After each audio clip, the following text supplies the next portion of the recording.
Well, real quick, I'm really running out of time.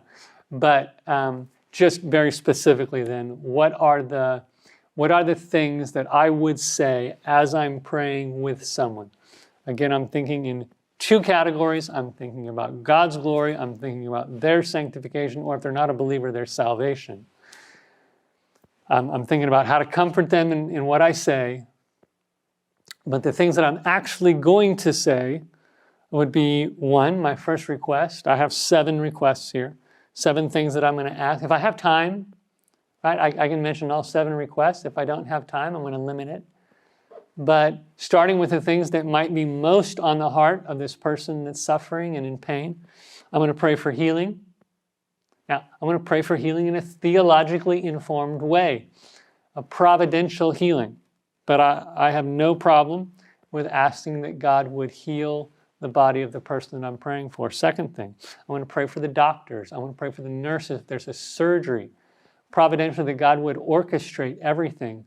If they're taking medicine, that medicine would have its intended effect, right? I mean, we see those types of prayers in the scripture. So I'm praying for healing and restoration, for full recovery. I'm praying for the doctors and nurses, for wisdom, for the medicine to be helpful.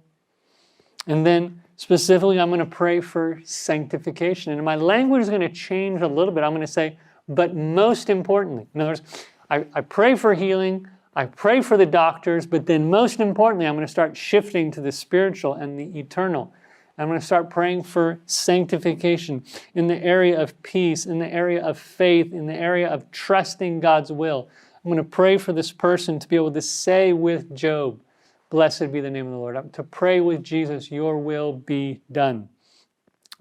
So I'm praying that they could embrace, right, that God is sovereign over this trial. Praying for trust. I'm also going to pray oftentimes explicitly for joy. That even through this trial, that they would rejoice in who you are.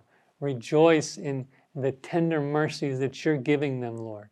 That they could take joy in receiving the comfort that you are giving and will give. A fifth request is praying for usefulness, right? If suffering produces something in the heart of a sinner, it's selfishness, right? It's about me, it's about my needs because I'm in pain. You're walking around fine. You don't need attention. I need attention because I'm in pain and I'm in need. So helping a believer take their eyes off of themselves, I'm going to pray for usefulness. Lord, use this trial to help my brother be a witness to these doctors and nurses, to be a witness to their relatives, that you would use this trial for evangelism, that they would be able to give testimony to your grace, testimony to your mercy, right? Help them get the right perspective on their suffering. Sixth, I'm going to ask God to help us as a church body to minister to this person. That's going to be incredibly comforting to them.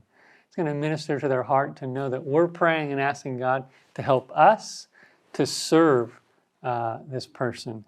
And then lastly, I often pray for a certainty, for an assurance of salvation.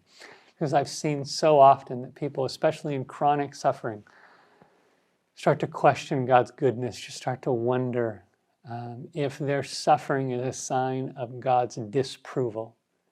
And I think it's incredibly helpful to remind them, to quote some Psalms like, "Oh, my soul, right? Why are you downcast? Hope in God. Remember who God is." For us to help remind them who God is and that they are His child. That the Spirit, Romans 8, would testify to their spirit that they are a child of God.